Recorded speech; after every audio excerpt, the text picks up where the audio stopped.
மூவியோட ஸ்டார்டிங் சீன்லயே நம்ம ஹீரோவை தான் காட்டுறாங்க. அவர் ஒரு டிடெக்டிவ்ன்றதுனால கரெக்டா டிடெக்டிவ் கெட்டப்ல இருக்காரு. அவர் கூடவே ஒரு பொண்ணு இருக்கா. அவதான் இந்த படத்தோட ஹீரோயின். ஹீரோயினும் ஒரு பெரிய டிடெக்டிவ் ஆகிறதுக்காக ஹீரோக்கு அசிஸ்டண்டா வேலை பாக்குறா. அதுவும் இப்பதான் புதுசா வந்து ஜாயின் பண்ணிருக்கா. நம்ம ஹீரோ ஒரு டிடெக்டிவ்னா ஹாலிவுட் மூவிஸ்ல பாப்போமே அதே மாதிரி இருக்கணும்னு அவர் வீடு ஃபுல்லா டிடெக்டிவ் பிக்சர்ஸ் தான் ஒட்டி வச்சிருக்காரு.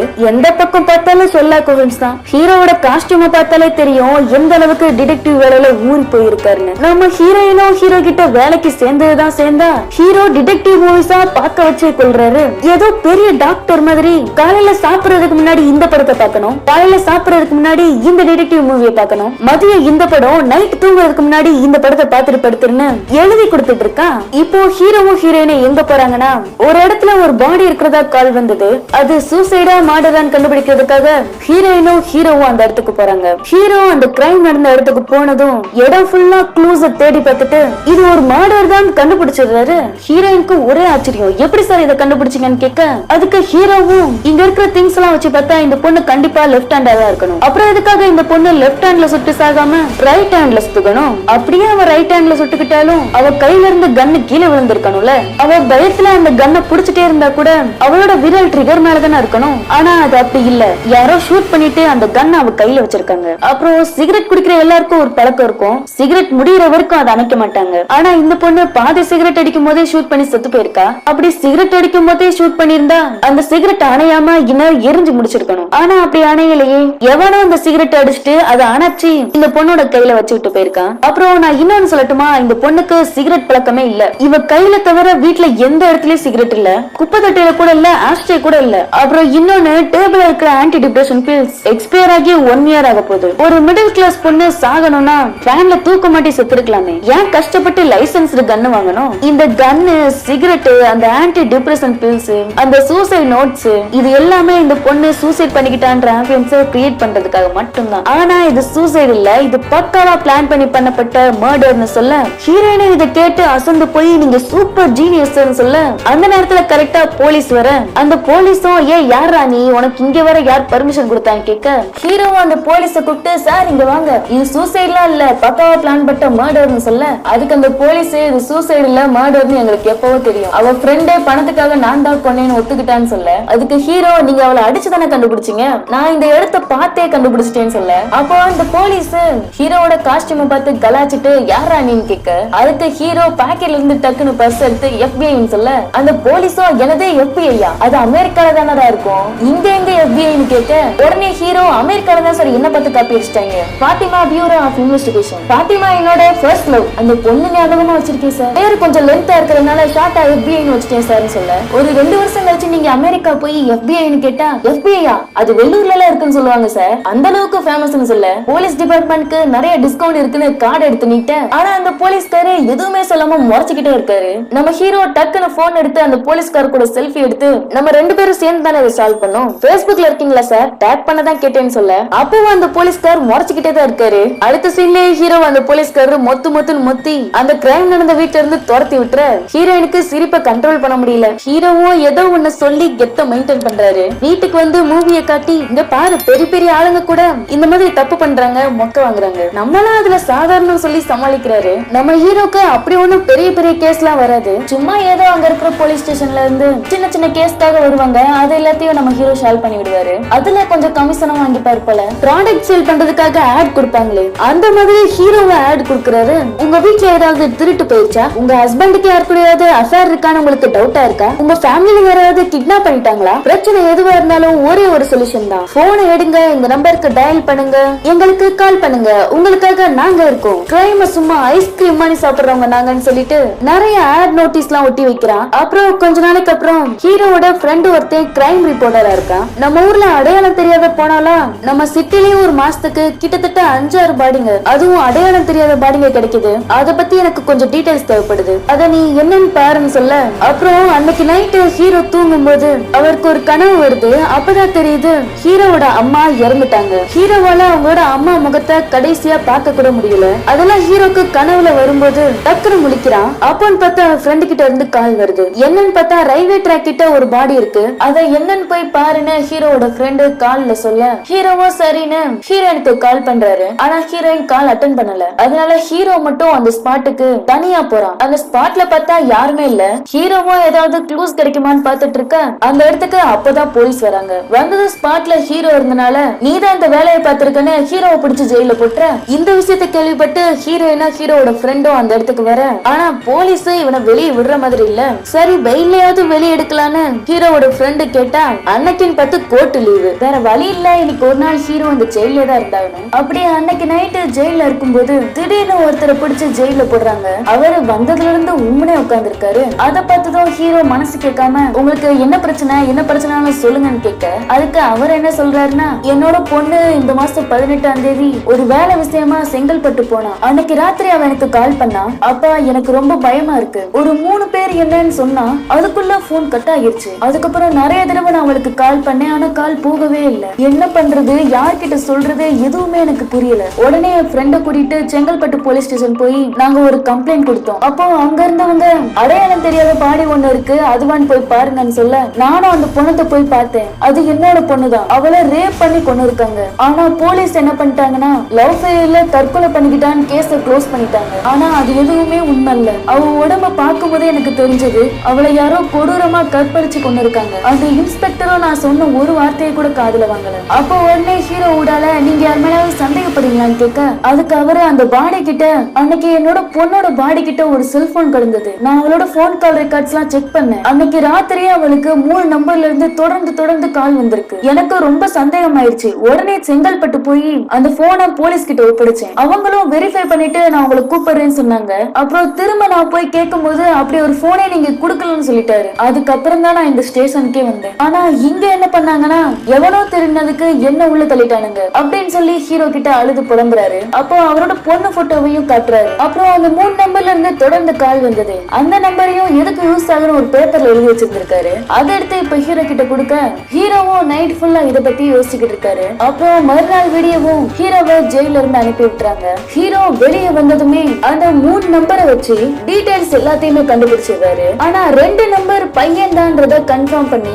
எல்லா டீடைல்ஸையும் கலெக்ட் பண்ணிடுறாரு. ஆனா இன்னும் ஒரே ஒரு நம்பரோட டீடைல்ஸ் மட்டும் ஹீரோவால ஃபுல்லா கண்டுபிடிக்க முடியல. ஆனா அது ஒரு பொண்ணுன்றத கன்ஃபார்ம் பண்ணிட்டாங்க. அப்புறம் அந்த கொலை நடந்த அன்னைக்கு இவங்க எல்லாரும் எங்கெங்க இருந்தாங்கன்றதையும் கன்ஃபார்ம் பண்ணாங்க. அந்த 3வது பொண்ணு அப்புறம் பாத்துக்கலாம். இப்போ இவனுங்க 2 பேரும் ஃபர்ஸ்ட் ஃபாலோ பண்ணலான்னு ஹீரோவும் ஹீரோயினும் தனித்தனியா ஒவ்வொரு ஆளையும் ஃபாலோ பண்ண, ஹீரோயின் ஃபாலோ பண்றவன் ஏதோ ஒரு சூப்பர் மார்க்கெட் போய் அங்க யாருக்கும் தெரியாம இவங்கிட்டயும் ஒரு பார்சலை வாங்குறான். இங்க ஹீரோ ஃபாலோ பண்றவனும் எங்கெங்கயோ போறான், யாரையும் மீட் பண்றான். கடைசியா 2 பேருமே ஒரே இடத்துக்கு வராங்க, ஒரு ஹோட்டல்ல மீட் பண்ணிக்கிறாங்க. அப்புறம் ஹீரோவும் ஹீரோயின் அந்த ஹோட்டல்ல இருந்து கிளம்பி வரும்போது அந்த 3 நம்பர்ல 2 பசங்களை கண்டுபிடிச்சிட்டாங்க. ஒரு பொண்ணு இருக்கான்னு சொன்னேன், அந்த பொண்ணு வீட காலி பண்ணிட்டு 3 மாசத்துக்கு முன்னாடி யூஎஸ் போயிட்டாலாம். அத அந்த வீட்டோட ஓனர் கால் பண்ணி சொல்ல, பைக்ல அந்த இடத்துல நின்னுட்டு இருக்கும்போது ஹீரோ எதிர்த்து ஒரு பஸ்ஸுக்கு வெளியில லாக்அப்ல இருக்கும்போது அந்த பெரியவர் இதுதான் என்னோட பொண்ணுன்னு ஒரு போட்டோ காட்டியிருப்பாரு. அந்த போட்டோல இருக்கிற பொண்ணு நின்னுட்டு இருக்கா. ஹீரோ அந்த பொண்ணு கிட்ட போய் பேசுறாரு. பேசினா அந்த பொண்ணு வேற ஏதோ மொழியில பேசிக்கிட்டு இருக்கா. அப்புறம் அந்த பொண்ணோட அப்பா வராங்க.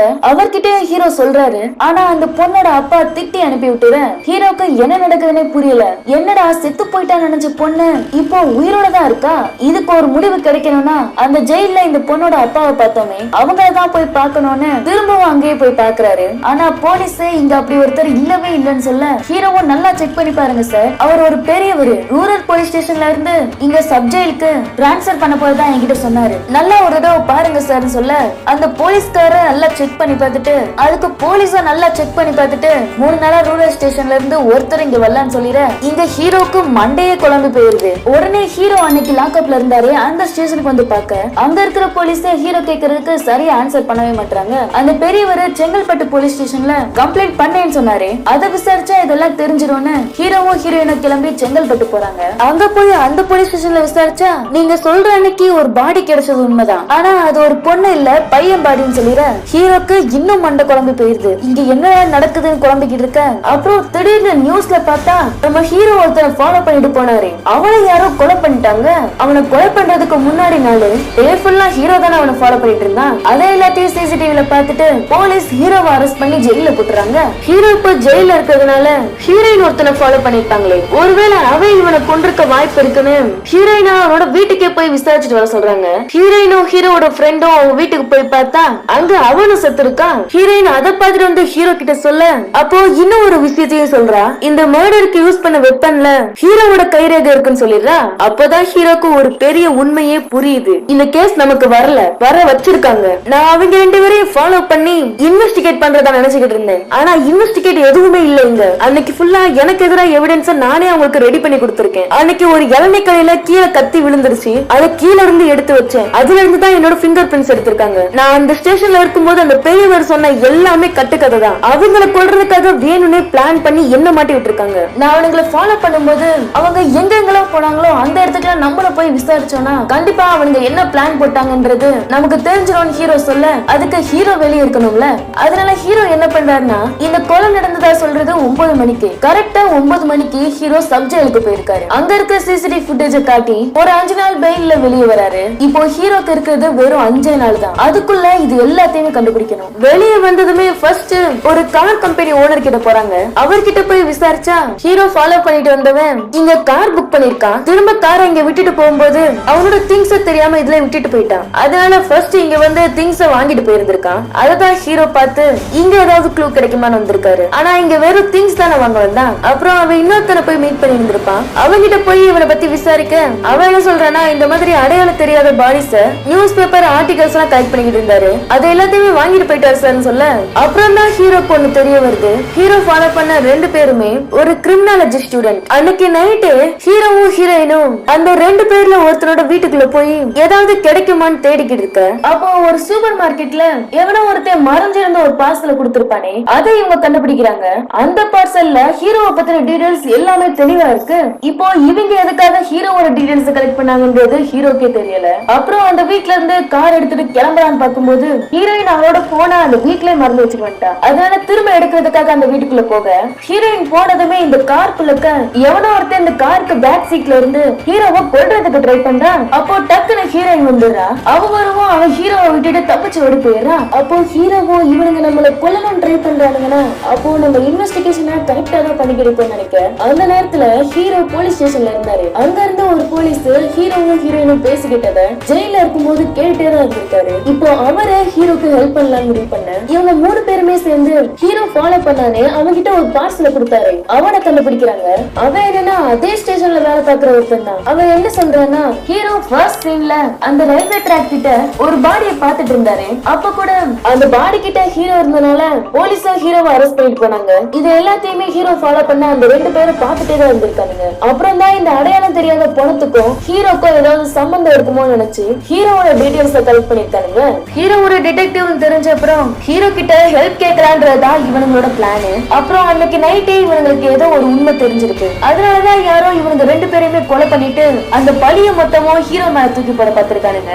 அப்புறம் அது முடியலன்னு ஹீரோவை கொலை பண்ணவும் ட்ரை பண்ணிருக்கானுங்க. இப்போ ஹீரோக்கு ஒண்ணு நல்லா புரியுது. இந்த மாதிரி அடையாளம் தெரியாத பாடியில இருந்தா பிரச்சனையே ஸ்டார்ட் ஆகுது. அந்த பாடியோட டீடைல்ஸ் மட்டும் கிடைச்சிட்டா இதுக்கு பின்னாடி எல்லாம் யார் இருக்கான்றத கண்டுபிடிச்சிடலான்னு அந்த போலீஸ் கிட்ட ஹீரோ சொல்ல அந்த போலீஸோ சீக்கிரமாவே கண்டுபிடிச்சிடலாம்னு சொல்ல அந்த நேரத்துல போலீஸ் ஸ்டேஷனுக்கு ஒரு பெரியவர் வராரு. அங்க வந்து என்னோட பொண்ணை காணோம்னு கம்ப்ளைண்ட் பண்ண அந்த பொண்ணு யாருன்னு பார்த்தா இவ்வளவு நாள் ஹீரோ தேடிட்டு இருந்தாரு. அந்த 2 நம்பர்ல இருக்கிற பசங்க கிடைச்சிட்டாங்க. ஆனா இன்னும் ஒரு நம்பர்ல இருக்கிற பொண்ணு மட்டும் கிடைக்கலன்னு சொன்னேனே அந்த பொண்ணு தான் இவர் சொல்ற பொண்ணு. அப்புறம் ஏதோ ஒரு பொண்ணோட பாடி ரயில்வே ட்ராக் கிட்ட விழுந்து கிடக்குன்னு அந்த போலீஸ்க்கு இன்ஃபர்மேஷன் வருது. உடனே இந்த பெரியவரை அவரோட பொண்ணான்னு செக் பண்ணிக்கோங்கன்னு அந்த இடத்துக்கே அவர் கூட்டிட்டு போறாரு. அந்த பொண்ணோட கையில அவரோட அம்மாவோட முகத்தை பச்சை குத்திருப்பான்னு சொன்னனால அந்த பெரியவரும் திறந்து பார்த்து அவரோட பொண்ணு தான் கன்ஃபார்ம் பண்ணிடுறாரு. அப்புறம் ஹீரோ ஃபர்ஸ்ட் ஒரு நாள் ரயில்வே ட்ராக் கிட்ட பாடியை செக் பண்ணி போலீஸ் அரெஸ்ட் பண்ணி கூட்டிட்டு போயிருந்திருப்பாங்களே அதே போலீஸ் இங்கேயும் வர அவர் ஹீரோ இங்க இருக்கிறத பார்த்துட்டு இந்த கொலையை ஹீரோ தான் பண்ணான்னு சொல்ல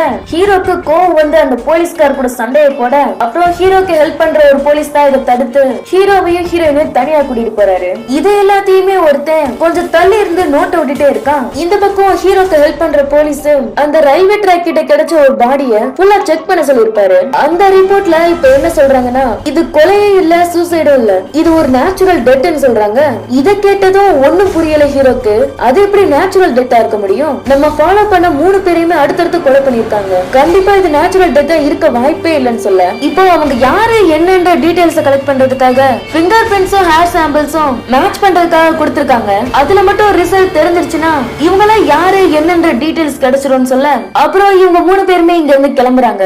அவங்க பின்னாடியே ஹீரோ ஒருத்தர் நோட்டை விட்டுட்டு ஃபாலோ பண்ணிட்டே இருந்திருக்கான். அவனும் கிளம்ப அத பார்த்த ஹீரோ ஹீரோயின் அந்த போலீஸும் அவனை நிப்பாட்டி புடிச்சு கொண்டு போய் நீ யாரான்னு விசாரிக்க அதுக்கப்புறம் தான் தெரியுது இவன் கர்நாடகால இருக்கக்கூடிய ஒரு டிடெக்டிவ்னு. ஹீரோ ஃபாலோ பண்ண 2 பேரையும் கொன்னுட்டு அந்த பழிய ஹீரோ மேல போட்ட மாதிரி இப்போ ஹீரோவை கொன்னுட்டு அந்த பழிய இவன் மேல போட்டுடலான்னு பாத்திருக்கானுங்க.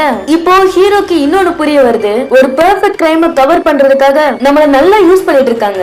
இது புரியாம நம்ம தான் ஒருத்தர் ஃபாலோ பண்ணி ரிங்கா ரிங்கா ரோசஸ்னு சுத்தி சுத்தி விளையாண்டுட்டு இருக்கோம்னு சொல்ல அப்புறம் ஹீரோ மண்டைய போட்டு குழப்பி ஒண்ணு கண்டுபிடிக்கிறாரு. அது என்னன்னா எல்லா பணமும் இந்த ரயில்வே ட்ராக்ல தான் கிடைக்குது. அப்போ அங்கதான் ஏதோ ஒண்ணு இருக்குன்னு எங்க இருந்து அந்த பக்கம் ட்ரெயின் வருதுன்னு எல்லாத்தையும் கால்குலேட் பண்ணி இந்த பாடிஸ் எல்லாம் ஆந்திரால இருந்து வந்திருக்கும்னு சொல்றாரு. இது ஆந்திரால ஸ்டார்ட் ஆகிதான் தமிழ்நாடு வருது. ஆந்திராவை தாண்டதும் தமிழ்நாடுக்குள்ள வந்துட்டு பாடிஸா அங்கங்க தூக்கி போட்டுறானுங்க. அப்புறம் ஸ்டேட் மாறின உடனே போலீஸ் டிபார்ட்மெண்ட்டும் மாறிடும். டிஸ்ட்ரிக்ட் டு டிஸ்ட்ரிக்ட் பாடி மாறினாலே அதுல கனெக்ஷன் இருக்கான்னு போலீஸால கண்டுபிடிக்க முடியாது. இதுல ஸ்டேட்டே மாறினா போலீஸால எப்படி கண்டுபிடிக்க முடியும்? இங்க ரயில்வே ட்ராக் கிட்ட கிடைச்ச எல்லா பாடிஸுமே அடையாளம் தெரியாத ஆளுங்க தான். தமிழ்நாடுக்குள்ள என்டர் ஆகுறதுக்கு முன்னாடி அந்த பாடிஸ ஒரு சின்ன ஸ்டேஷன்ல இருந்து தான் ஏத்துறாங்க. ஏன்னா அவங்களால மேஜர் ஸ்டேஷன்ல இருந்து பாடிஸ ட்ரெயின்ல ஏத்த முடியாது. தமிழ்நாடுக்குள்ள வர்றதுக்கு முன்னாடி ஒரு சின்ன ஸ்டேஷன் இருக்கு. அங்க ட்ரெயின் ஒரு 30 நிமிஷம் நிக்கும். அந்த கேப்ல தான் பாடிஸ் எல்லாம் இதுக்குள்ள ஏத்துறாங்கன்னு சொல்ல. ஆனா எதுக்கு இவங்க எல்லாம் இவ்வளவு கஷ்டப்பட்டு இந்த பாடிஸ இங்க கொண்டு வந்து போடுறாங்கன்றதுதான் தெரியல. இப்போ நம்ம அதை தெரிஞ்சுக்கணும்னா அந்த சின்ன ஸ்டேஷன் இருந்ததே அங்க போகணும்னு சொல்லி அங்கிருந்து அவர் டீமோட வெளியே வராரு. வெளியே வந்ததும் ஹீரோவை எவனோ ஒருத்தி சுட்டுறான். ஹீரோவும் ரொம்ப சீரியஸா ஹாஸ்பிட்டல் போறாரு. அங்க போய் பார்த்தா ஹீரோ இதெல்லாம் டிராமாக்காக பண்ணிருக்காரு. ஹீரோவை கொல்றதுக்காக சிலர் சுத்திக்கிட்டு இருக்காங்களே அவங்க இப்போ ஹீரோ ஹாஸ்பிட்டல்ல இருக்கிறத நினைச்சிட்டு இருப்பாங்க. ஆனா ஹீரோ வேற ஒரு ட்ரெஸ் மாத்திட்டு ஹாஸ்பிட்டல்ல இருந்து அவர் டீமோட வெளியே வந்து அந்த சின்ன ஸ்டேஷனுக்கு போறாங்க. அங்க போய் ஸ்டேஷன் மாஸ்டர் கிட்ட இத பத்தி விசாரிக்க ஆனா அவர் இத பத்தி எதுவுமே தெரியாதுன்னு சொல்லிட. அந்த டைம்ல ஹீரோ அங்க ஒரு சின்ன சின்ன போட்டோஸ் எல்லாம் பாக்குறாரு. அத பத்தி அந்த ஸ்டேஷன் மாஸ்டர் கிட்ட கேட்க அவர் என்னன்னா அந்த போட்டோல இருக்கிறது தான் நம்ம ஃபர்ஸ்ட் சீன்ல பார்த்தோமே அவரோட பொண்ணு இறந்துட்டான்னு சொல்லி ஹீரோ கிட்ட டிராமா பண்ணாரு. அவர் தான் இந்த போட்டோல இருக்காரு. இவர் ஒரு 3 வருஷத்துக்கு முன்னாடி டிராமா கம்பெனில வேலை பார்த்துட்டு இருந்தாராம். இந்த ஊர்ல வந்து டிராமா பண்ணப்ப இந்த போட்டோ எடுத்திருக்காங்க போல. அதை இங்க ஒட்டியும் வச்சிருக்காங்க. ஆனா இப்போ அவர் எங்க இருக்காருன்றது அந்த ஸ்டேஷன் மாஸ்டருக்கு தெரியல. ஆனா அங்க இருக்கிற இன்னொருத்தர் அவரை பத்தின டீடைல்ஸ் எனக்கு தெரியும்னு சொல்ல ஹீரோவும் அவரை பத்தின டீடைல்ஸ் கலெக்ட் பண்ணிட்டு அந்த பெரியவரை பார்க்க போக அவர் சரியான போதையில இருக்காரு. ஹீரோவும் அவரை அடிச்சு இங்க என்ன நடக்குதுன்னு கேட்க அப்போ அந்த பெரியவர் ஒரு கதையை சொல்றாரு. 3 வருஷத்துக்கு முன்னாடி எனக்கு ஒரு வேலையும் இல்லாம இருந்தது. அப்போ திடீர்னு ஒருத்தவங்க எனக்கு வேலை கொடுத்தாங்க. கை நிறைய காசும் கொடுத்தாங்க. அது என்ன வேலைனா அவங்க கொண்டு வர பாடிஸ் எல்லாம் நான் மொத்தமா சேர்த்து வச்சு எரிக்கணும். ஒவ்வொரு பாடிக்கும் 5000 கொடுப்பாங்க. அதை வச்சுட்டு நானும் என் ஃப்ரெண்ட்ஸும் ரொம்ப ஜாலியா இருந்தோம். ஒரு நாள் நாங்க எப்பவும் போல பாடி எரிச்சுக்கிட்டு இருக்கும்போது ஃபாரஸ்ட் கார் பாத்துட்டாங்க. உடனே நாங்க அங்க இருந்து தப்பிச்சு ஓடிட்டோம். எனக்கு வேலை கொடுத்தவங்களும் ஒரு 2 வாரத்துக்கு நான் சொல்ற வரை நீங்களா எதையும் பண்ணாதீங்கன்னு சொன்னாங்க. அப்புறம் ஒரு 2 வாரத்துக்கு அப்புறம் திரும்பவும் என்ன கூப்பிட்டாங்க. இந்த தடவை நாங்க பணத்தை எரிக்காம வேற ஒரு இடத்துக்கு கொண்டு போனோம். அப்புறம் பணத்தை வாங்கினவங்க ஒரு 7-8 மணி நேரம் கழிச்சு திரும்பவும் எங்க கிட்ட அந்த பணத்தை கொடுத்தாங்க. அப்புறம் அவங்க சொல்ற இடத்துல அந்த பணத்தை ரொம்ப பாதுகாப்பா நாங்க வச்சிருக்கணும். அப்புறம் 1 வாரம் கழிச்சு அந்த பணத்தை டிஸ்போஸ் பண்ணணும். அடையாளம் கண்டுபிடிக்க முடியாத அளவுக்கு அந்த டெட் பாடிஸோட உருவத்தை நாங்க மாத்திடுவோம். எல்லா வேலையும் முடிஞ்ச அப்புறம் அந்த பாடிஸை நாங்க அந்த சின்ன ஸ்டேஷனுக்கு கொண்டு போவோம். அங்க டெல்லி போற ட்ரெயின்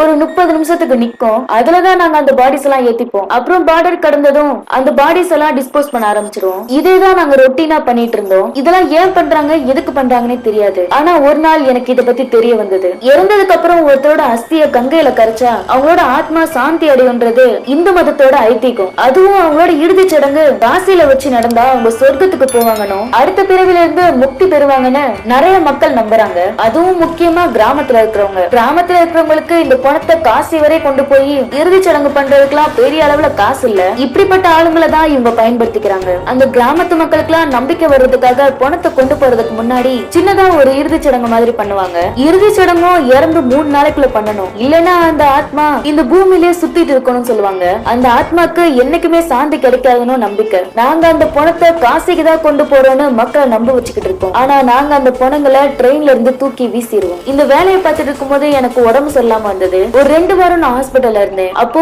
பணங்கள்லாம் குமிய ஆரம்பிச்சது. டிஸ்போஸ் பண்ண ஆள் இல்ல. திடீர்னு அவங்க கிட்ட இருந்து ஒரு கால் வந்தது. இனிமே உனக்காக வெயிட் பண்ண மாட்டோம், வேற ஆள் பாத்துட்டேன்னு சொன்னாங்க. அப்படி பாடியை டிஸ்போஸ் பண்ண போனவன் திரும்ப வரவே இல்ல. அப்புறம் ஒரு 2 வாரத்துக்கு இந்த பாடிஸ் டிஸ்போஸ் பண்றதெல்லாம் அப்படியே நிறுத்தி வைக்க சொன்னாங்க. திடீர்னு என்கிட்ட ஒரு 3 நம்பரை கொடுத்து அப்புறம் ஏதோ ஒரு பொண்ணோட போட்டோவை கொடுத்து அதை வச்சு ஒரு கதையை உருவாக்க சொன்னாங்க. அப்படின்னு அந்த பெரியவர் இதுக்கு முன்னாடி நடந்த எல்லாத்தையும் சொல்ல, ஆனா அந்த பெரியவருக்கு அவங்க யாரு என்னன்றது ஒண்ணுமே தெரியல. ஒரு லேண்ட்லைன்ல இருந்து கால் வருமா, அதுலதான் இவரே பேசுவாராம். இப்போ ஹீரோக்கு ஒண்ணு தோணுது. ஹீரோட அம்மா இறந்தப்ப அவங்க முகத்தை கூட ஹீரோ பார்த்திருக்க மாட்டான். ஹீரோ வெளியூர்ல இருந்து ஊருக்கு வர்றதுக்கு முன்னாடியே அவங்க அம்மாவோட இறுதி சடங்கு எல்லாத்தையும் முடிச்சிருப்பாரு. உடனே அவங்க மாமாக்கு அந்த நேரத்துல கால் பண்ணி, எதுக்காக நீங்க நான் வர்றதுக்கு முன்னாடியே அம்மாக்கு இறுதி சடங்கு எல்லாம் பண்ணி முடிச்சீங்கன்னு கேட்க, அதுக்கு அவர் மாமா என்ன சொல்றாருன்னா, உங்க அம்மாவை காசிக்கு கொண்டு போறதுக்காக தான் நான் இதெல்லாம் பண்ணேன்னு சொல்ல, அப்ப ஹீரோக்கு இன்னொன்னு தெரிய வருது, அவங்க அம்மாக்கும் இதே நிலைமைதான். காசிக்கு கொண்டு போய் இறுதி சடங்கு பண்றோம்னு சொல்லிட்டு அவங்க அம்மாவோட பாடியையும் இந்த மாதிரி ரைவல் ட்ராக்ல எங்கேயோ போட்டிருக்காங்க. அது எல்லாத்தையும் நினைச்சு பார்த்து ஹீரோ ரொம்ப அழுதுட்டு இருக்காரு. அப்புறம் அடுத்த சீன்ல ஹீரோ இன்னொரு விஷயத்தை கண்டுபிடிக்கிறாரு. இவங்க காசிக்கு கொண்டு போற எல்லா பணத்தோட பிங்கர் பிரிண்ட்ஸையும் எடுத்து வச்சுப்பாங்க போல. அந்த பிங்கர் பிரிண்ட்ஸ இந்தியால எங்கேயாவது கிரைம் நடந்தா அதுல இருந்து தப்பிக்கிறதுக்காக யூஸ் பண்ணிருக்காங்க. இந்த மாதிரி கிரைம் பண்றவங்க எல்லாம் கிரைம் பண்ணிட்டு அப்படி இந்த பிங்கர் பிரிண்ட்ஸை யூஸ் பண்ணா போலீஸால கடைசி வரைக்கும் இந்த கிரைம் யாரு பண்ணானே கண்டுபிடிக்க முடியாது. அப்படியே அவங்க கண்டுபிடிச்சாலும் இந்த கிரைம் பண்ணவே ஏற்கனவே இறந்துட்டான்னு சொல்லிட்டு இந்த கேஸ க்ளோஸ் பண்ணதா செய்வாங்க. இந்த ஃபேக் பிங்கர் பிரிண்ட்ஸை வச்சு எலெக்ஷன் டைம்ல இல்லாதவங்கள கூட இருக்காங்கன்னு சொல்லி அதை வச்சு ஓட் பண்ண முடியும்னு சொல்ல, அப்புறம் ஹீரோயினும் அந்த போலீஸ் ஆபீசரும் ஹீரோயினும் ஃபாலோ பண்ணிட்டு போனாங்களே அந்த பசங்களோட காலேஜுக்கு போய் விசாரிக்கிறாங்க. அப்படி விசாரிச்சதுல இவங்களுக்கு ஒரு இன்ஃபர்மேஷன் கிடைக்குது. அந்த 2 பசங்களும் அப்புறம் இன்னொரு பொண்ணு இருந்தாலே இவங்க 3 பேருமே சேர்ந்து ஒரு ப்ராஜெக்ட் பண்ணிருக்காங்க. ரிலிஜியன் சம்பந்தமா நடக்கிற கிரைம பத்தி. இவங்க 3 பேருக்குமே ஏதோ ஒரு உண்மை தெரிஞ்சிருக்கு. அதனாலதான் இவங்க 3 பேரையுமே ஒரே மாதிரி கொண்டு இருக்காங்க. அந்த ப்ராஜெக்ட் ஃபைலையும் எடுத்துட்டு வந்துடுறாங்க. அதுல அவங்களோட போட்டோஸ் கூட இருக்கு. அதுல பார்த்தா அந்த பொண்ணோட கையில டாட்டூவே இல்ல. அவங்க அப்பா அன்னைக்கு என்ன சொன்னாரு, என் பொண்ணோட கையில அவங்க அம்மாவோட முகத்தை டாட்டூ போட்டிருப்பான்னு சொன்னாரு. அதுவும் சின்ன வயசுலயே போட்டுட்டான்னு வர சொன்னாரு. ஆனா இப்போ இந்த பொண்ணு கையில இல்ல. அப்போ ஹீரோ இன்னொன்னு கண்டுபிடிக்கிறாரு, இந்த மொத்த பிளானையும் போட்டது இந்த பொண்ணாதான் இருக்கணும்னு. இந்த பொண்ணு அவளோட அப்பாவை சேர்ந்து தான் ஏதோ ஒரு பெரிய பிளான் போட்டு தப்பு பண்றாங்க. அந்த தப்ப அந்த 2 பசங்களும் கண்டுபிடிச்சிட்டாங்க. அதுக்கு ஹீரோ கிட்ட ஹெல்ப் கேட்கறதுக்கு முன்னாடியே அந்த பொண்ணும் அப்பனும் சேர்ந்து அந்த 2 பேரையும் போட்டு தள்ளிட்டாங்க. அப்புறம் ஹீரோவை வேற கொல்ல ட்ரை பண்ணிருக்காங்க. இதை எல்லாத்தையுமே ஹீரோ தெரிஞ்சுக்கிட்டு இப்படி இல்லீகலா ஏதாவது பண்றவங்க மக்கள் கிட்ட நல்ல பேர் வாங்குறதுக்காக ஃப்ரீயா ஃபுட் கொடுக்கறது, பிளட் டொனேஷன் கேம்ப் நடத்துறது, இந்த மாதிரி நிறைய விஷயத்த பண்ணுவாங்க. அதே டெக்னிக்கை தான் இவங்களும் ஃபாலோ பண்ணிருக்காங்க. அப்படி ஒரு செட்டப் தான் பேதபள்ளி அம்மன் என்ஜிஓ அப்படின்னு ஹீரோ அவங்க டீம்ல எல்லார்கிட்டயும் சொல்லிட்டு உடனே அந்த பேதபள்ளி அம்மன் என்ஜிஓக்கு போறாங்க. அங்க போய் பார்த்தா அவங்க ஆல்ரெடி எஸ்கேப் ஆயிட்டாங்க. அதுவும் இப்பதான் எஸ்கேப் ஆயிருக்கானுங்க. கிட்டவே வேற ரயில்வே ஸ்டேஷன் இருக்கு. இவங்க கண்டிப்பா ராஜஸ்தான் போற ட்ரெயின்ல ஏறிதான் தப்பிச்சிருக்கணும்னு ஹீரோவும் அவரோட டீமும் சேர்ந்து ராஜஸ்தானுக்கே போய் அந்த பொண்ணையும் அவரோட அப்பாவையும் கண்டுபிடிக்கிறாங்க. இவ்வளவு நாள் இவங்க பண்ண திருட்டுத்தனத்தை எல்லாத்தையுமே வெளிக்கொண்டு வராங்க. அப்புறம் இந்த கேஸ் சால்வ் ஆயிருது. அதோட இந்த படத்தையும் முடிச்சிடறாங்க. இந்த படத்தை நீங்க கடைசி வரைக்கும் ஸ்கிப் பண்ணாம பார்த்ததுக்கு ரொம்ப நன்றி. இதே மாதிரி அடுத்தடுத்து நிறைய மூவிஸ் நம்ம சேனல்ல அப்லோட் பண்ணுவோம். அதையெல்லாம் நீங்க பார்க்கணும்னா இந்த வீடியோக்கு ஒரு லைக் பண்ணி நம்ம சேனலை சப்ஸ்கிரைப் பண்ணிக்கோங்க. அப்படியே பக்கத்துல இருக்க பெல் ஐகானை கிளிக் பண்ணி ஆல் ஆப்ஷன் கொடுத்துருங்க. அப்பதான் நம்ம போற எல்லா